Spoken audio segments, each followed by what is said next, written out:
Hi, welcome to Knitting with Frogginette. My name is Lisa and I'm a knitwear designer who focuses on baby and children's designs. You can find me on Ravelry, Instagram, everywhere basically under Frogginette with 2 G's and 2 T's. This video podcast will focus on knitting mostly, finished object designs in progress, favorite techniques. There'll be a few tutorials.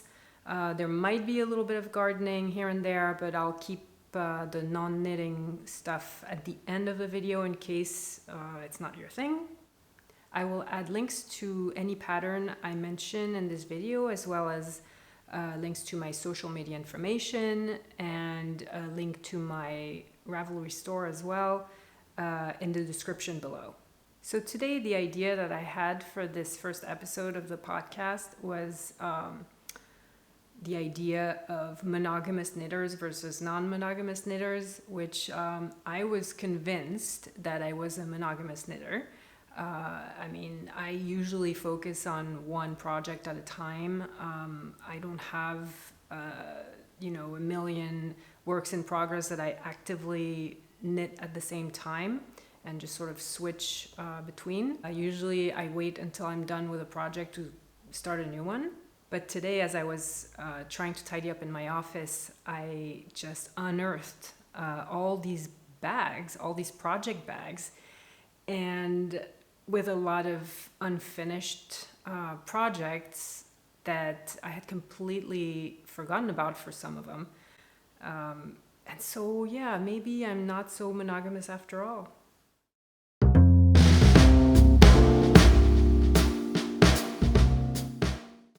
So before I forget, I wanted to say that the sweater I'm wearing today is called Old Growth. It's a design by Tin Can Knits that I knit, I want to say, 6 years ago, I think. I actually was a tester for Tin Can Knits for this design. And this was when I was expecting my daughter, so it must have been over 6 years ago, actually. And I just wear this sweater all the time. It's just this thing, I just grab it, just put it on, it's nice and cozy. Let me show you a bit. So it's this asymmetrical sweater, cardigan, I guess, that has a bit of a lace motif here. And it's very straightforward to knit. If I can remember correctly, it was knit from the bottom up, and the lace was charted and I believe also written out. Very straightforward, easy, very quick knit because it's worsted weight. This is actually Rios by Malabrigo, which is one of my favorite yarns of all time. I keep reaching for it over and over again. The colorway is this really beautiful green with a little bit of yellow, and it's called, let me see this, Fresco Seco. And so this is the medium large size, and it's just, super comfy, perfect. Just everyday sweater.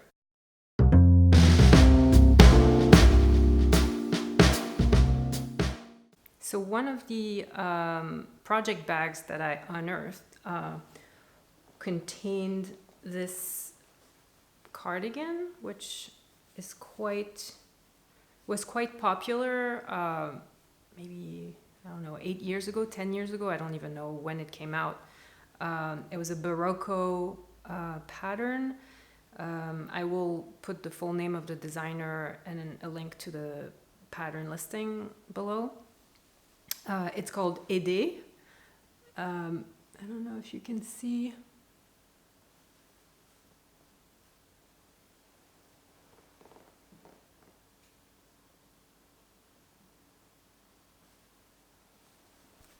Let me show you the back.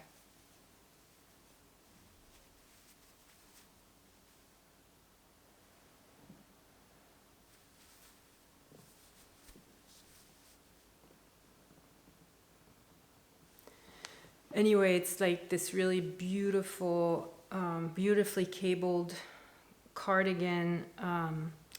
It's quite, heavily cabled, but very straightforward to knit. Well, pretty straightforward to knit, I should say. And the reason it was put away in a bag and buried under lots of other things is that I was never really happy with the way I did the bottom ribbing of this cardigan. So I actually made this longer. I made quite a few mods on this. Let's see, I made this, first of all, I made it seamlessly. This is supposed to be knit in pieces and then seamed.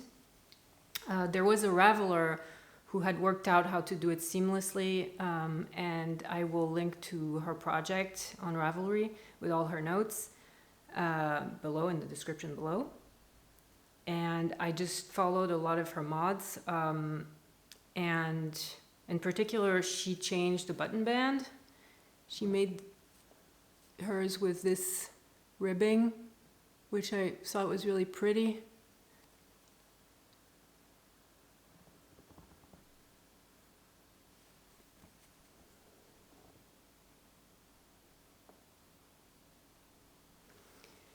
And I made mine a bit longer and I added pockets. Did I add pockets?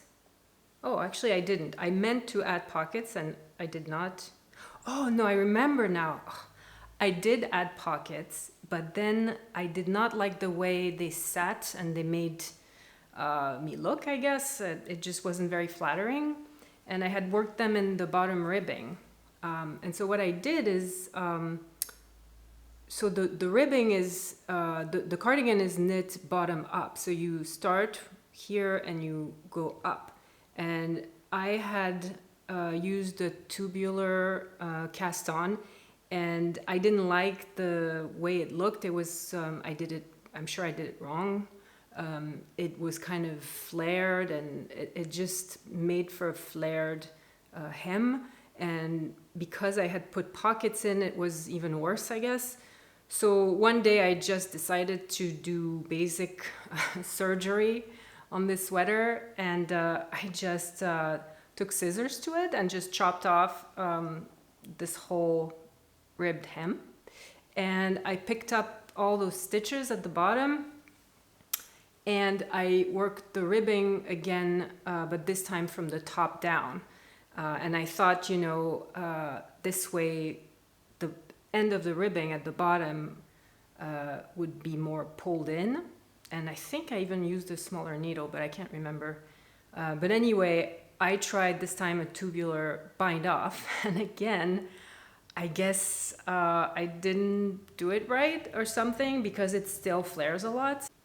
So my idea at this point, because, I still think it's a great cardigan and I would love to wear it, especially to lounge around the house, or, just especially right now, I would love to be able to wear it, is that I just want to, again, chop off the whole bottom ribbing, but this time just do sort of a cropped length and I guess just bind off, just bind off across, or even maybe try a I-cord bind off, something, I'm not sure yet, so that it will just,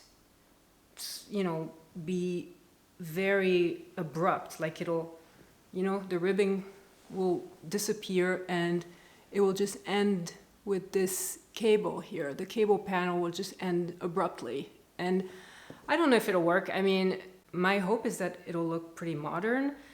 So that's it for work in progress number 1.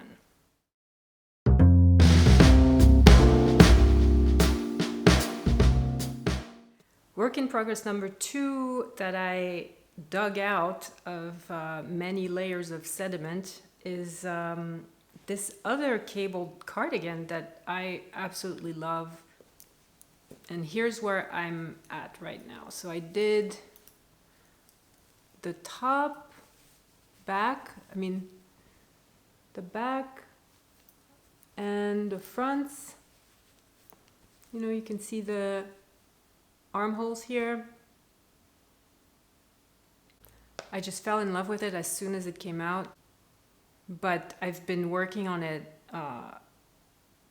since, I guess it's been 2 years now, and I just can't find the time. Usually I try to keep non-work knitting to weekends and evenings, and heavily cabled projects like this, it's just tricky. I mean, when you have kids running around or the light is not good enough to really see what you're doing, it's tricky to get any real progress. So I don't know. I mean, I love it. Hopefully I'll get it done one day. I just honestly don't know when. The name of the pattern is Berlin Soft by a Finnish designer whose name is Meiju KP. I really love everything she does, so you should check out her store and her designs. And I really, really hope that I'll figure out a way to finish it.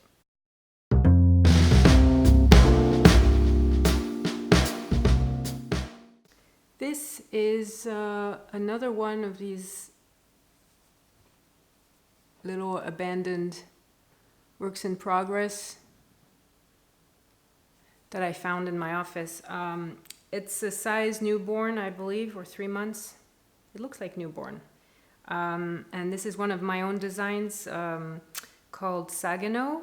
And I was, I think, making this one for a friend who had her second baby. And as it turned out, her baby was huge at birth. And I was trying to go for the tiniest size to just be quick about it and have something ready quickly. And so I kind of, never finished it. And it's a shame because I think it looks very cute. And, I could give it to my daughter for her doll, but I don't know. I think maybe I'll finish it and give it some sleeves and just, wait for another baby to be born.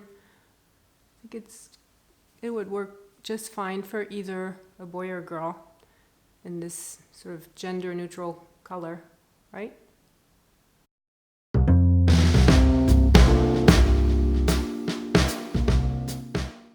Next up is another one of my designs. Actually, I have two works in progress for this design because it's quite addictive, and I just wanted to make another one and then another one, and now I have the yoke for this, I believe this is a 12-month-old size. This yoke is almost, well, it's not almost done, but it's, I've made good progress on it.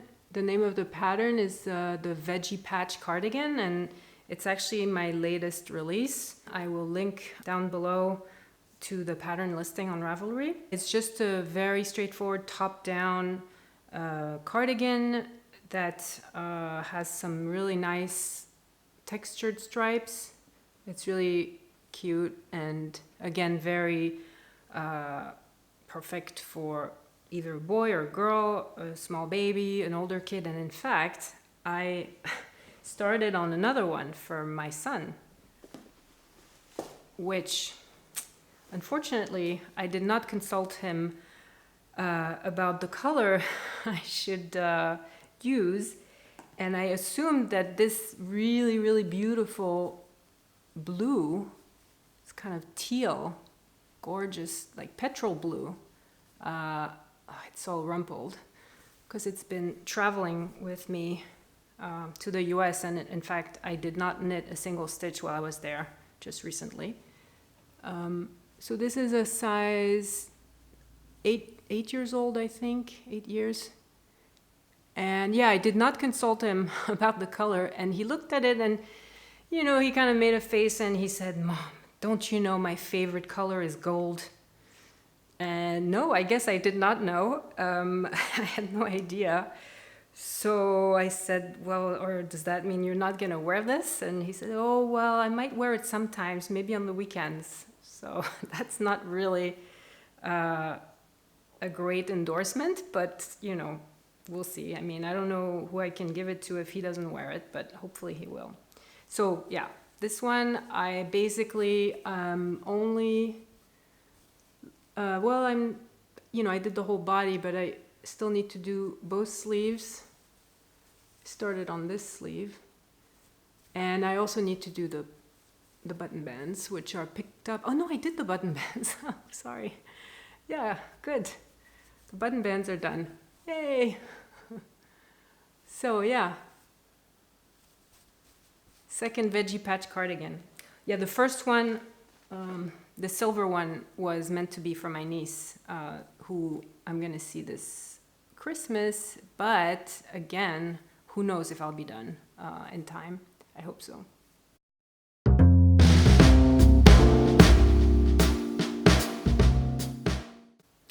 Now for my last work in progress, which is the one I'm actually actively working on these days. I worked on it for a lot of the weekend. And I'm not going to show you the whole thing because the pattern is not out yet. I'm still waiting on my tech editor to send it back to me, and then I'll start the test knit. So it's probably not going to be out for another, I want to say, at least 3 weeks, if not a month. But I'll show you just the bottom part. Yeah, so this is going to be overalls. I've talked about that design on Instagram here and there. And right now, this is the biggest size that I'm knitting for a friend's daughter. So I'm knitting it'll go up to the 3-year-old size. And I'm working on the legs right now. See, there's a nice gusset for, possible diapers. And this sample doesn't have the buttoned legs, which the pattern will actually have both options. I wrote it so that you could choose whether to have a button band all along the legs or not. Some people really prefer to have buttons there, when you change the baby, etc. I always found it easier for my own kids to just, pull down the whole thing and change the diaper and put the pants back on. But everybody's different, and when I ran a poll on Instagram, there was really a lot of people who said, yes, please include, a button band at the legs. So that's what I'm doing. I'm doing both options. So obviously I thought, for size 3 years old, you probably don't need it. But you can have it. There's going to be that option, even for that larger size. And yeah, I'm quite happy with this design. It was a little trickier than usual because I haven't really done overall patterns before. And there's a lot of dimensions that you have to keep in mind. And anyway, I will give a full pattern tour in a future video when the pattern gets released. There's a lot of different little techniques that are really fun. And in particular, I'm so excited that I finally found a solution for the German short rows in the round issue that you can have when you pick up that last double stitch, or you resolve that last double stitch, and it tends to leave a hole or elongated stitches. It's really annoying, and I thought I had found a solution before, and I had posted a tutorial about that, but I actually found a much better way, and I'm so excited about it. And I will release that tutorial, I believe, next week or the next. There's no hole at all. I hope you like that technique as much as I do. It's very easy. Yeah, I'm just excited. So stay tuned. And if you don't want to miss it, you should subscribe and hit the bell so you'll get a little notification that I have a new video up.